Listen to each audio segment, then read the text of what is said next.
What's up, everyone? Today I'm going to walk you through my ASVAB and MEPS journey here in Kansas.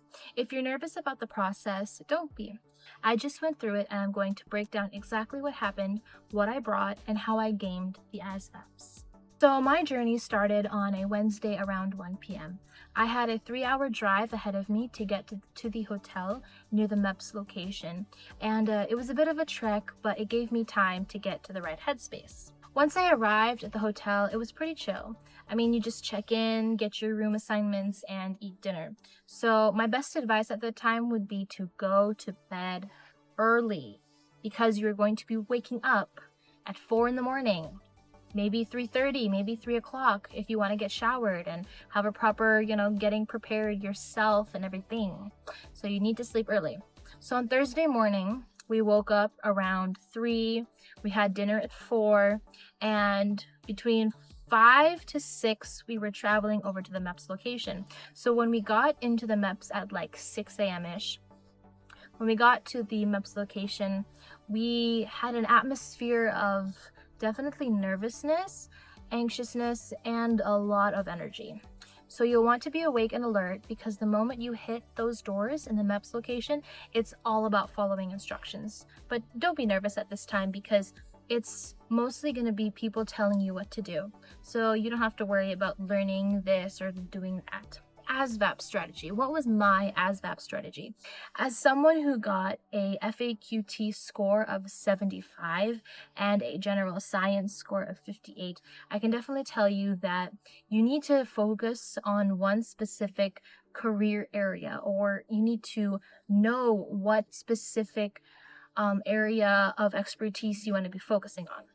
So for me, I wanted to go to medical. So I didn't try to master auto mechanics or electronics. Instead, I grabbed ASVABs for Dummies from my local library and strictly studied 3 areas: word knowledge, paragraph comprehension, and general science. So breakdown of this is in your AFQT scores, you're going to have 4 major areas, and I would definitely recommend to focus on 2 of those areas depending on your chosen career. And then also go and focus on one specific career or specific category of the test. For example, if you want to be a helicopter mechanic, so you would focus on auto mechanics or electronics, etc., etc. So this definitely helped me get the high score that I did get. My main quote would be quality over quantity. In the processing and what to pack, processing at the facility lasted until about 12 noon on that Thursday. So it's a lot of wait and then hurry up, from medical screenings to background checks.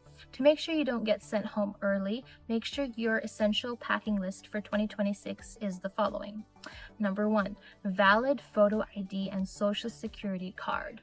Now, during my specific time at my specific MEPS location here in Kansas, they did not require me to have, or they did not need me to have my social security card. However, my valid photo ID was definitely needed at the beginning, but then they gave me a little sticker to put on, which was my valid ID for that day. So once I went outside of the MEPS location, I had to take off that sticker.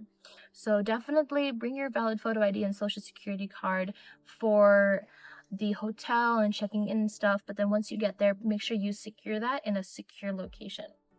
Next is comfortable, modest clothes. Your recruiter is most likely going to give you a list of do's and don'ts when it comes to outfit or things to wear, things to bring, so definitely read over that. Clean underwear. And I was talking to this one girl who, on the day of the MEPS, she had her menstruation. So I can definitely encourage women, if you hadn't had your menstruation yet, please bring extra pads, bring extra tampons.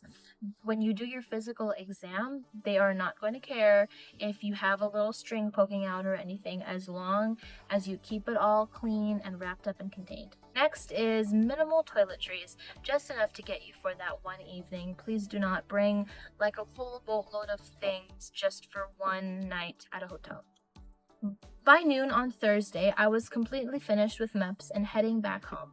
It's a long 2 days, but once it's over, you're a huge step closer to your career.